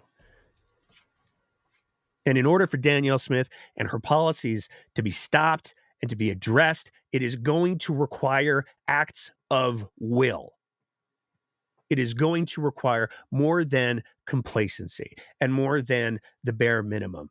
It is going to require dramatic acts of will. It's going to require courage, which brings us to our next segment, because we're going to continue as we carefully read from legal documents in order to not actually say anything. We're going to continue our exploration of the legal situation, the lawsuit that former AHS CEO Athena Mentzelopoulos has initiated against the government of Alberta and the Minister of Health, alleging wrongful termination. And on our last live episode, I think it would have been now, I mean, this is 7.16, so I'm going to say if you want to hear the whole thing, go back to 7.13, the last live roundup that we did. We went through Athena Mentzelopoulos' statement of claim and all of the things that she alleged in her statement of claim, which haven't been proven in a court of law. We went through a bunch of those. Today, we're going to go through the government's response. Next live show, we're going to go through her response to the government's response, and hopefully we'll have a bit more to talk about then as well as the situation progresses. So welcome to Storytime with Nate, where I'm going to read a bunch of things that are important because they haven't been tested in a court of law. On one hand, we have Athena Mentzelopoulos, who has said, I found all of these things that were very, very concerning and very, very scary, and they should be looked into. Now, again, her allegations have not been proven or tested in a court of law. The next step was the Alberta government providing their statement of defense. Also worth noting, none of the things that are in the statement of defense have been tested or proven in a court of law. And the rhetoric and the language that appears in the government statement of defense is, some have called incendiary. So it's worth going through. So here we go. From the government statement of defense, the plaintiff weaves a story that she had uncovered much impropriety in the procurement practices of AHS, an entity that she was hired to lead, but fails to disclose the basic fact that the independent investigator she had hired and which had investigated for months failed to uncovering any wrongdoing during her tenure. Some fascinating phrasing going on there, because it didn't say, and they were done. They didn't find anything. It just says, while she was there, they didn't find anything that was clear. Not proven in a court of law. The plaintiff also fails to disclose that even when directed by the minister to report on the conclusions of her investigations in December of 2024, the plaintiff had nothing concrete, but had become so infatuated, which is not a strong word at all, with her investigation and various suspicions that she failed to do her job in carrying out the direction of the province to implement the health system refocus created to bring cost savings and increased access to healthcare within Alberta. And this is where I'm going to jump in and editorialize for a quick sec, because many of the things that appeared in the former CEO's statement of claim referenced chartered surgical facilities. I'm not going to name any specific ones at this moment, but you can go back and listen to the episode if you want me to read the statement of claim. But she talked about chartered surgical facilities. I would love to take a second to direct anybody who's interested to the episode that we did just last week on what a catastrophic failure chartered surgical facilities have been, not only in producing the results that they're supposed to produce for the vast majority of the types of procedures. They do very well for eyes, apparently, but the rest of it's a bit of a train wreck. But those same chartered surgical facilities actually cause harm to the public health system. So one can imagine a scenario where somebody who's responsible for making sure that healthcare is delivered properly in a cost-effective manner might look at a delivery model that is flawed and go, I don't know if we should necessarily be stamping on the gas on that. I'm just saying that's a possibility. It's something could imagine. But continuing on. In the end, the plaintiff was fired because she couldn't do her job, despite having been given the many opportunities to do so. Her termination had nothing to do with any meeting she had scheduled with the Auditor General, which was information the plaintiff had not disclosed to anyone in the province at the time the decision was made to terminate her employment on December 23rd, 2024. Again, I have to... I'm going to make my lawyer so angry tonight. Wording is key in all of these things. So the plaintiff had not disclosed to anyone at the province that the decision was made that she was going to be talking to the Auditor General. That is not a statement that says that the province was unaware of the meeting with the Auditor General. It just says that the former CEO didn't tell them about it. Two totally different things, for the record.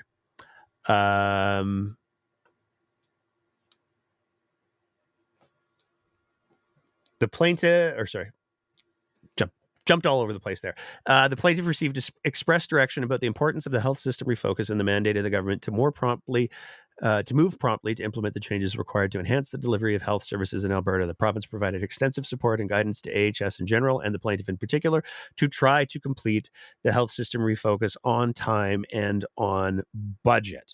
In what seemed to be an effort to protect her own personal authority and status, the plaintiff refused to participate in the strategic policy initiative and instead took steps to hinder the efforts being made by the province to optimize the delivery of healthcare in Alberta through the health system refocus. The plaintiff failed to communicate the importance of the health system refocus within the administration of AHS and failed to look for administrative efficiencies. Instead, the plaintiff prioritized efforts to try to nickel and dime frontline care provided by AHS by coming up with, for example, plans to close rural healthcare facilities, eliminate the mobile breast cancer screening program, or lay off nursing staff. So, again, the argument seems to be the province said, this is what we want you to do. I mean, it literally says that the efforts being made by the province. So the province is telling the CEO, here's what we want you to do. And a big part of that was the chartered surgical facilities.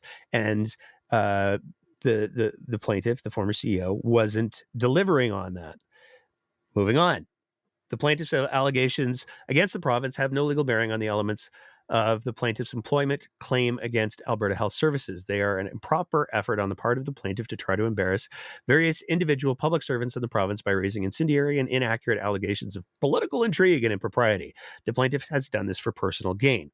The contractual termination pay she bargained for, which was what she would have been paid if everything had gone according to the contract, $583,442 was not enough. So she's presented a dramatic tale and false narrative of political persecution, presumably to try and pressure AHS to offer more than she is contractually entitled to and inflect deflection away from her own inadequate performance while on the job, the details of which are set out below. Now, this is where, again, I find myself, and I think most reasonable people would suppose, we have Dr. Jaffe, who, by his statements, despite the fact that it appears that he left, he resigned. That seems to be what happened. There's certainly media reporting that says that he resigned. There appears to be some sort of legal shackles that might exist. And presumably, if one was going to get the payout that section just referred to, there may be some legal shackles that would potentially be applied. That's pure speculation on my part. Do with it what you will. Moving on from there.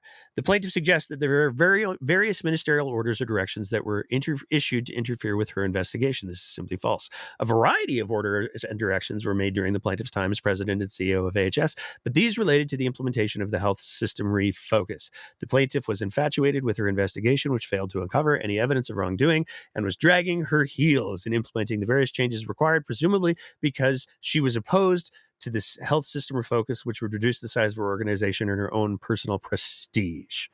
The effects and orders and directives was to move forward with transferring clinical services and oversight from AHS to new entities established by the health system refocus, namely acute care, primary care, assisted living Alberta, and recovery Alberta, the sector entities. This process was continually resisted by the plaintiff, who was either unable or unwilling to carry out the mandate imposed by the province to decentralize care away from AHS. And this is where it gets confusing, because the argument seems to be that she didn't want to have her fiefdom of AHS diminished, but she was hired at a time where that die had already been cast. So, okay, moving on. As a result of the plaintiff's failure or unwillingness to carry out her core responsibilities as president and CEO in December of 2024, the province had to reassign a number of other senior administrators from Alberta Health Services to AHS to do the work that the plaintiff was supposed to be doing. These performance issues had nothing to do with CSF's or investigation into AHS's historical procurement practices. Confidence was lost in the plaintiff's ability to do the job she was hired to do in the time provided to complete the health system refocus, a central policy initiative of the province. She became obsessed and infatuated with her investigation, scare quotes, an investigation, and suspicions about potential impropriety in the procurement field, which her own independent investigators had advised were likely unfounded and that had no concrete evidence of any wrongdoing could be found. The plaintiff's failure to exhibit the skills necessary to work with others and advance the policy initiatives of the province that AHS were directed to follow are why confidence was lost in her abilities and her employment ultimately ended. So again, we've got the argument, oh no, this lawsuit's totally unfounded because she's suing the government, and the government didn't have anything to do with her contract, but the government was mandating how she executed the role. Okay. Moving on. The procurement and CSF investigations. The plaintiff now seeks to deflect attention away from performance and professionalism concerns by raising allegations about the propriety of various historical procurement activities undertaken by AHS, many of which were undertaken before the minister was even appointed. In many ways, the plaintiff conflates and obfuscates the timing of these procurement activities, presumably to create the impression of wrongdoing and spin a web of innuendo and intrigue. There are several procurement activities referenced in the statement of claim. A procurement for children's pain medication, which was conducted by AHS in December of 22, resulting in an agreement with MH Care, an agreement with Alberta Surgical Group to provide orthopedic surgical facilities in Edmonton. The agreement was entered in by AHS in November of 2022. Lots going on in November. An RFP process carried out by AHS for the supply of orthopedic surgical services by CSF in Red Deer. The RFP was issued by AHS on September 7th, 2022 and closed on October 13th, 2022. An RFP process carried out by AHS for the supply of orthopedic surgical services by CSF Chartered Surgical Facility by Lethbridge. This RFP was also issued by AHS on September 7th, 2022 and closed on October 13th.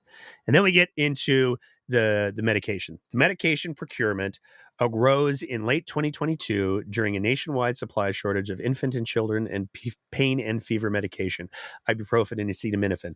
This shortage arose because of unprecedented demand that could not be met by existing manufacturers. This was a significant public health crisis of concern to Canadians generally and to many Albertans. The province took prompt action by issuing a direction to AHS on December 1st, 2022, requiring AHS to procure this important medication for Albertans on an expedited basis. The procurement itself, including the selection and the proponent of the concern and the commercial terms of any agreement with the proponent, was all completed by AHS. Contrary to the narrative in her claim, this was not an ongoing procurement when the plaintiff was employed by AHS. Further, while the claim makes various references to amounts AHS has historically paid to MH Care, more than 99.99% of all payments made by AHS to MH Care were made before 2024. Procurement with MH Care was not an active issue at the time the plaintiff was employed by AHS. And we're going to throw another editorial note in here because that's kind of technically true, but kind of also not. And the also not part is, as was reported in the Globe and Mail after we did our little FOIP that came up with some fascinating PO payments, it turns out that AHS paid all the money for the children's medication and had not received something to the effect of $49 million worth of product. And that's ongoing still. So while it's true that the payments were made by and large prior to the Athena Mentzelopoulos taking on the role of CEO of AHS, the details of getting what was paid for was very, very much still in play. And when you're talking about the better part of $50 million that has yet to be received anything for, that certainly would seem to be like the kind of thing a competent CEO might pay attention to. I'm no competent CEO, but that's just my best guess. In July of 2021, AHS issued an RFP for the provision of orthopedic surgical surgery services in Edmonton. ASG was one of the proponents who responded to this RFP, but in fact was not the successful proponent. The successful proponent continues to be actively engaged in contract negotiations with AHS. However, AHS's preferred proponent did not have a surgical facility built at the time of its selection. At the time, ASG had a brand new surgical facility in Edmonton. As a result, and in order to increase surgical capacity and reduce wait times, a short-term agreement to provide increased surgical capacity while the winner of the RFP built out a new facility was negotiated by AHS. This agreement was executed between ASG and AHS on November 1st, 2022 for a 2-year term expiring on November 1st, 2024. The prices negotiated by AHS in relation to the contract reflected the reality that this contract was for a much shorter term than what had been awarded in the RFP process. That's fascinating. So ASG wasn't the first choice. The decision was made to go with a different group, but the different group couldn't provide the services. So then they went with ASG, which, like, I don't know. If I was gonna say, hey, I want to build a garage, and I go through a list of contractors who are going to build the garage, and I say, can you build a garage? And they say, oh, we have the skills to build the garage. We just don't have the tools or the wood or the nails or the garage doors or any of that stuff, but we could totally do it. And I don't know why I would choose them to do that job. But again, I'm not a CEO. So By August of 2024, AHS's preferred proponent was still not ready to begin operations, but AHS, led by the plaintiff, had not yet secured any extension of a short-term agreement with ASG, nor had AHS developed an alternative plan by which it could provide the surgical capacity then being provided by ASG. So again, the crux of the argument appears to be, and I'm no lawyer, but the crux of the argument appears to be we have to have the chartered surgical facilities because they're so great. But the evidence is that they're not. So there's conflict here. And it might not be purely ideological. It could be that a competent CEO was looking at the return on investment and going, well, that's not great. Maybe that's not the thing that we should be pursuing. I don't know. Instead, the plaintiff got into a dispute with ASG about which surgical cases were being referred to ASG. And this is where we get into the allegations that came up in our last episode of some chartered surgical facilities are cherry picking, allegedly, which patients they're taking. So they're only getting the easiest. So they're able to crank them out fastest. The plaintiff became fixated on her interpretation of what ASG's contract with AHS meant and cost comparisons between surgeries undertaken by AHS and those by ASG, which were misguided, ignoring the hundreds of surgeries which had been booked and which would be jeopardized if the agreement was not extended. The plaintiff refused to engage in further dialogue with ASG about a contract that AHS itself had negotiated and left the question of how care would be provided to patients unresolved. And I'm no expert. I'm just going to keep saying that. And I'm no big deal healthcare person. I'm just going to keep saying that. But we have talked on this show many times about how for, I think it was $250,000 a year, the surgical facility that is part of the big Edmonton hospital, you know, that surgical facility that was built and designed to do orthopedic surgeries, the one that hasn't been operating at full capacity because the government has said that they're not going to put forward the $250,000 that would make sure that it ran 24/7 so that people could have quick and easy access to surgical procedures, orthopedic surgical facilities. That one hasn't been running. I don't know what made me think of that. It was just a random thing that popped into my head that's in no way relevant to what I just read. To mitigate the obvious adverse effects on patients, the province, without even having been provided the conclusions of the plaintiff's independent investigator advising the proper rules had been followed, intervened. So the province intervened. And it expedited the removal of the contract with ASG from AHS's oversight. As part of the healthcare system refocus, Acute Care Alberta, rather than AHS, would ultimately be the holder of all contracts with CSFs in the province. This would not have been required if AHS, under the plaintiff's leadership, had effectively addressed either the renewal itself or implemented some alternative means of delivering the care that ASG was providing. Even still, the plaintiff dragged her feet, and the contract extension was not executed until well after 3 p.m. on the day of the expiry. Oh, what's this? How did this get here? That's not supposed to be there. That's the letter from saying that the Auditor General wasn't allowed to talk to anyone directly, and that anybody who wanted to talk to the Auditor General had to go through government lawyers. And that's the letter that the Auditor General later found expressed shock and dismay that it existed, because that's not how things are supposed to happen. I don't know how that ended up in this slide deck. That's so weird. I apologize. On December 23rd, 2024, at a meeting between the Minister, Deputy Minister, and AHS Board Chair Angela Fong, the Minister expressed her concern that there had been a loss of confidence in the plaintiff's ability to carry out her duties in an effective manner in support for the healthcare system refocus. Termination of the plaintiff was discussed, and the termination process was supported by Ms. Fong as chair of the AHS Board.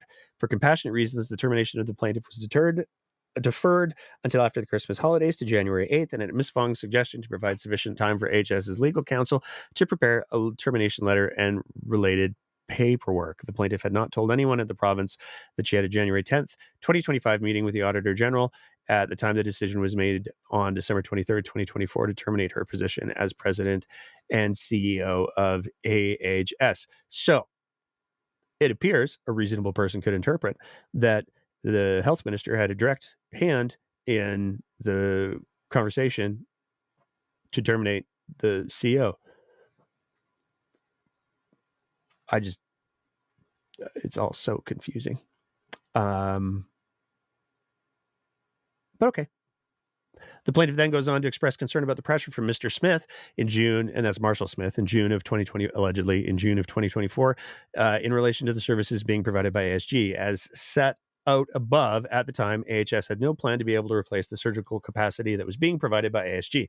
Given the potential adverse effects for Albertans, Mr. Smith did contact the plaintiff, which would not in any way be unusual. So the chief of staff to the premier regularly deals with people that aren't technically his employee. Cool. To inquire about the issue. Contrary to the innuendo and accusations against Mr. Smith, also being pressured, the plaintiff provided Mr. Smith with an explanation that ASG's contract was then set to end on October 31st, 2024, as well as some details about ASG's performance, to which Mr. Smith expressed no pressure whatsoever. In fact, he simply replied to the plaintiff on June 5th, 2024, saying, "Okay, I'm good." And this is where I get confused again. I'm struggling tonight. I apologize. This is all on me. But the chief of staff to the premier listened to the concerns that the CEO had and said, "Okay, I'm good," but somehow her performance was not good. Okay. The plaintiff was not employed by the province, and therefore there was no breach of contract between the plaintiff and the province, as no such contract existed. A contract that does not exist cannot be breached. The plaintiff was employed by AHS, who provided the plaintiff with adequate notice or pay in lieu of notice of the termination of her employment, all in accordance with the agreement that she negotiated with the advice of counsel. The plaintiff is not entitled to any further compensation, benefits, or other payments arising from the conclusion of her employment. Filing her statement of claim with allegations of political intrigue and half-truths does not change that. As there has been no breach of the plaintiff's employment agreement, there can be no cause of action to induce a breach of that contract. And that brings us to, but her emails. You can always go back to that. Because it was not very long after that statement of claim was filed that the province said, also, we found out that she had forwarded herself some emails while she was still the CEO, and she was in control of those records, and she wasn't supposed to do that. So yeah, that's why we fired her.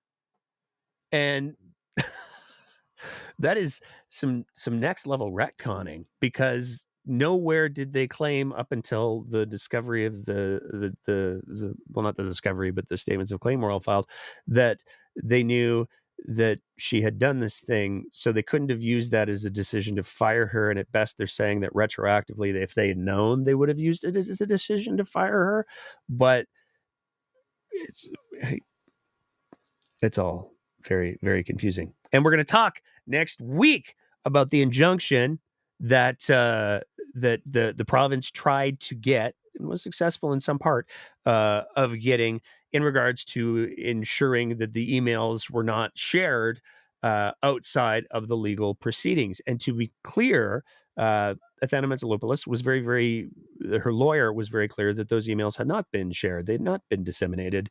There was no security breach that occurred. So we're going to talk about that piece in greater detail to make sure that we get everything right about it next week. But we got a couple other things, just a couple other things that we got to talk about real quick, because I promised, much to, I'm sure, some of your horror, that we were going to spend a little bit of time talking about a certain David Parker, because David Parker is not done yet. He's not gone away. He took a good chunk of time off of the socials for Lent. He gave up Twitter for Lent, as Jesus would. And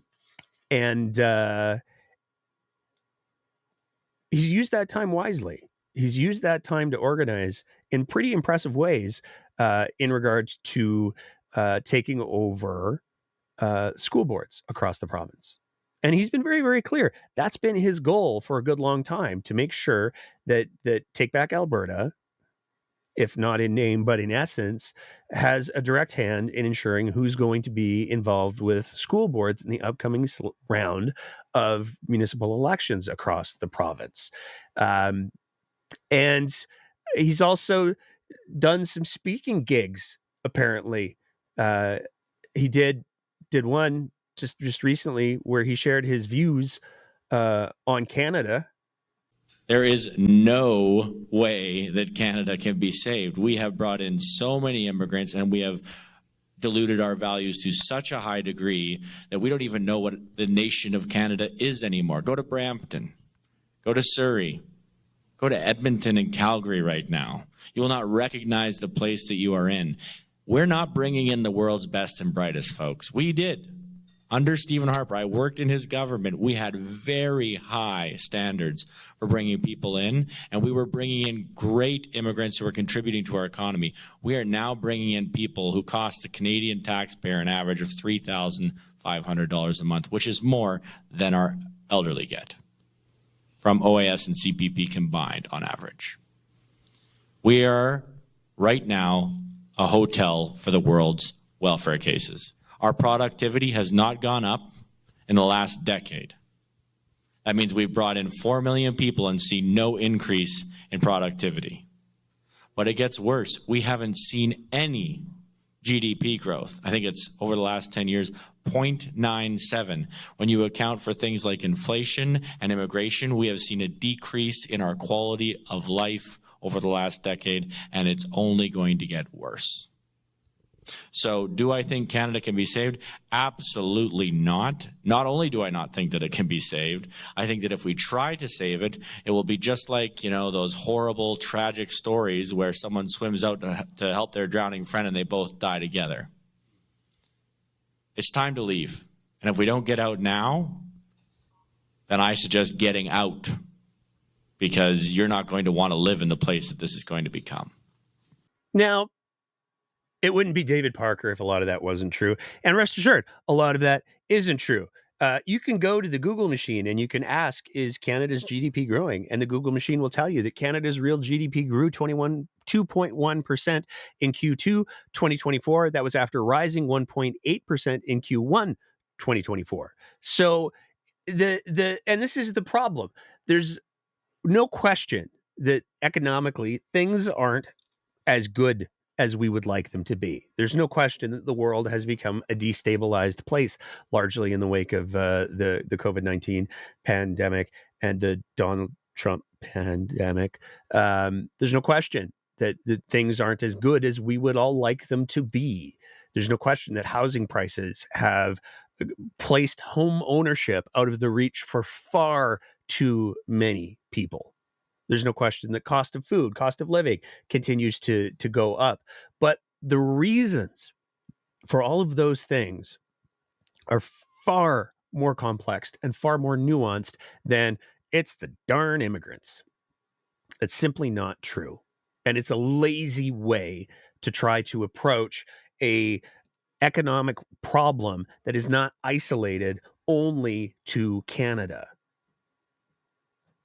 It's just racist. That's all it is. It's lazy racism. And it's a predictable form of lazy racism, because there were many people when David Parker was going out of his way to be involved in the anti-trans policies and spreading lies about children getting their genitalia chopped off, which never happened in Canada. He was very, very quick to bring in other groups. He made a big production about having his Muslim friends and his Sikh friends come out to his rallies. It's almost as if there's a theme that occurs where when someone or something is politically expedient, then they're to be considered an ally. And when you're done with them, they're disposable. And that's not the kind of leadership that anyone should be looking for. And for the folks in Take Back Alberta, the question that they should be asking themselves is if David Parker is willing to throw huge swaths of Canadians under the bus, what makes you think you're safe? We got two other little sort of what moments that we want to share for Alberta politics, and then we're gonna call it a night. The first one comes compliments of a name that's well known to Alberta politics. We're talking now about Cam Davies, and if you're unfamiliar with Mr. Davies, you should Google him. It gets fascinating real quick.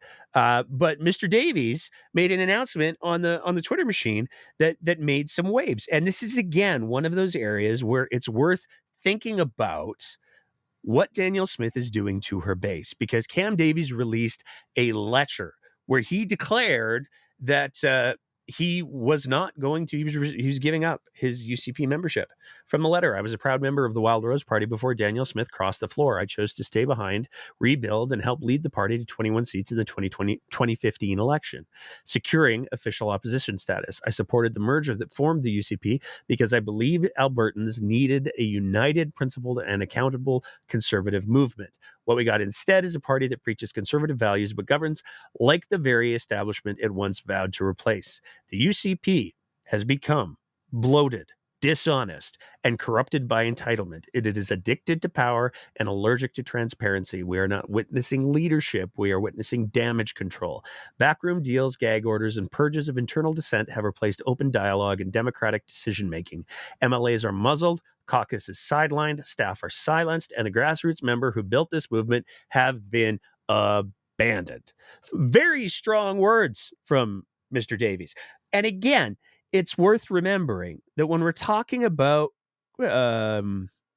people like Cam Davies, people like Pete Guthrie, they're nothing if not consistent. They are who they are. And while many of their policy beliefs, a lot of people would find abhorrent, they're consistent. Now, Mr. Davies has reportedly gone on to be part of the formation of the Republican Party of Alberta, Alberta Republican Party, the I Wish I Was American Party, the Please Just Move Party. That's my name for them. But it's not nothing. Because we're talking about people who have significant reputational cachet in the conservative movement. And this is the problem that the UCP chose to address. This is what Kenny struggled with, and ultimately what took Kenny apart. The thing that is conservatism is broad. In the same way that the thing that is progressivism is broad. But the thing that is conservatism is very, very, very broad. To call somebody from the Wild Rose circa 2012 a conservative is to speak of a very different kind of conservative than to speak of somebody who was in the progressive conservative party. And to say that somebody in the pro-life movement or the forced birther movement is a conservative is valid. But all of these different flavors of conservatism, instead of having their own little jam that they were doing with the majority of Albertans aligning with the former progressive conservative movement up until they got way too entitled and did dumb stuff, the fringes have always been there, and they're very, very difficult to control. They're the most passionate. They're the ones who get the most done, but they're very, very difficult to control. Jason Kenney could not do it. He lost them, and it cost him his premiership. Danielle Smith rode to power on only them. When Jason Kenney came into power in the province of Alberta, he did so talking about uniting conservatism to defeat the evil menace of the NDP. And he said to all of the conservatives, hey, we've all got to get on the same page here because, gosh, the NDP, just the worst. Oh my gosh, we just have to stop the NDP because they're so bad. And people bought it.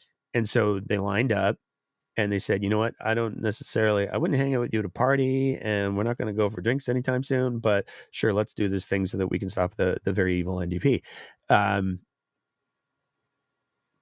Jason Kenney brought a coalition.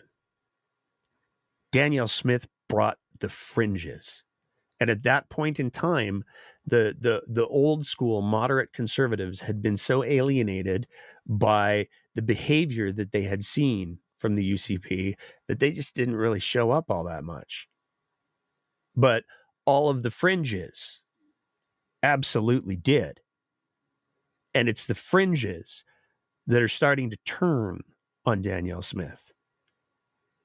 It's the Cam Davies. It's the David Parkers.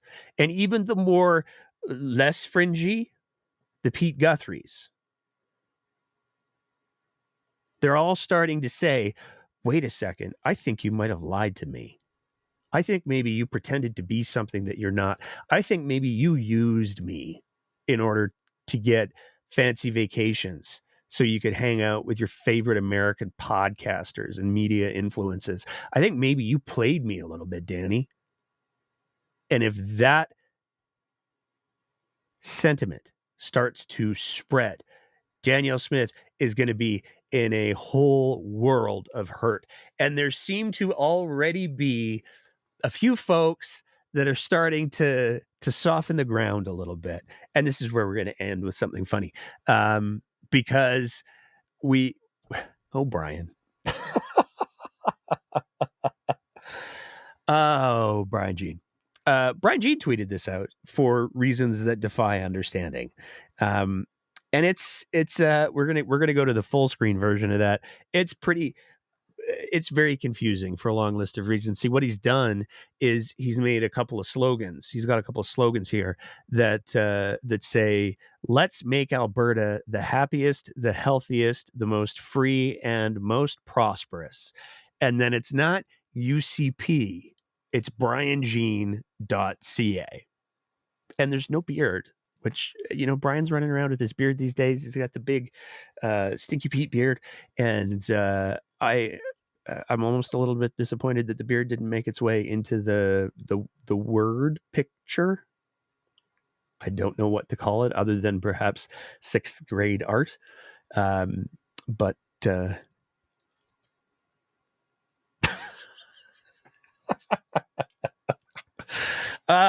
serious people running the province, serious people who are exempting coal mines from the standards. It's all very fine.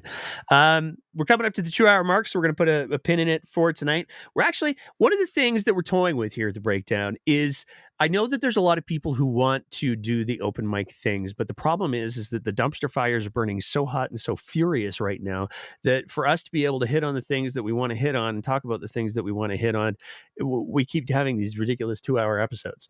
And so, that leaves absolutely no time for the open mics, the speakers corners. And so we're going to look at perhaps doing a designated night every 2 weeks where we're going to have those open mic speakers corners. Let us know what you think. If you like the idea, throw it in the comments, send us a DM.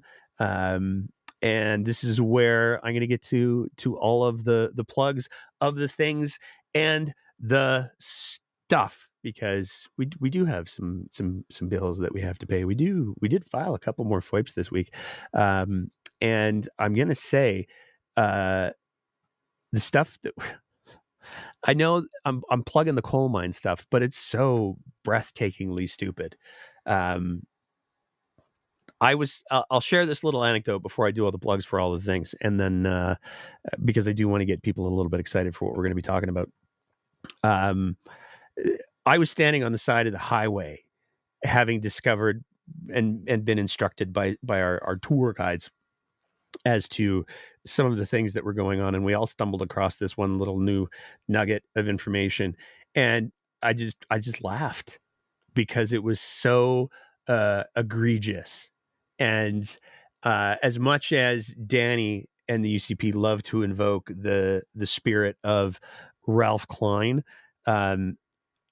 between my laughter, I was 100% 100% confident that there is no universe in which Ralph Klein would be supporting the shenanigans, the fuckery that is going on in the Grassy Mountain. So it's going to take us a couple of weeks to put that whole package together. It's going to be a lot of fun. We're going to have some fun with it. Think about our True North episode where we had the special segment. We're doing something like that. It's going to be worth the wait, I promise. But all of that being said, one of the reasons why we're able to do all of those things that we're able to do and go down to the Crow's Nest Pass and do a bunch of photos and videos and stuff is because of the support that we get from our Patreon supporters. So the show here, we don't do any advertising and we don't take any government funding whatsoever. That's an inside baseball joke that a few people will hopefully get. We're able to do all the things that we do because of the support that we get from our audience, and that's it. So if you value the kind of content that we're trying to produce here at The Breakdown, we'd love nothing more if you thought about being one of our supporters at our Patreon site at www.patreon.com/thebreakdownab, where you can really set the price of your monthly commitment. But every little bit helps us be able to take on some of these ridiculous things that we do, whether it's the filing the FOIPs, whether it's driving down to the Crow's Nest Pass and running around dusty roads and getting pictures of coal mines and empty reservoirs and all that kind of stuff. It all happens because of the support that we get from our Patreon sponsors. So if you're able to sign up to be one of our Patreon sponsors, you can do that at, again, www.patreon.com/thebreakdownab. Now, we also understand that some people, they're just not into the monthly commitment shtick, and that's cool too. But if you want to support us still and you haven't the fortitude or the desire for a long-term commitment, then you can also send e-transfers to info@thebreakdownab.ca. That's cool too. Any support is great. The other thing that I will just add is the first batch of these bad boys is in the mail. We're giving these away for free. You only have to send for postage. And so for $5, if you want, you can send $5 to that same email address. I'm just getting punchy. You can send $5 to that same email address and we'll send you 2 of these bumper stickers so that when you travel Canada this summer, people will know when they look at your Alberta license plate that you are in fact a Canadian first. So there's that little bit of housekeeping. A couple other things I want to say, and then we're going to wrap it up for the night. I want to say a big thank you to everybody that's been listening, whether you're in the chat on the YouTubes and the Facebooks, or you're listening on the Twitter Spaces, and it will always be Twitter to me. Thank you so much for choosing to spend a little bit of time with us on your Sunday evening. And I want to be really clear with everybody. It does matter who you vote for. And I certainly have my preference. I would encourage everybody to take a look at some of the websites. If you haven't voted already, you're waiting for tomorrow, take a look at some of the websites that exist out there. There's the smart voting one that takes a look at all of the recent polling for the riding that you live in.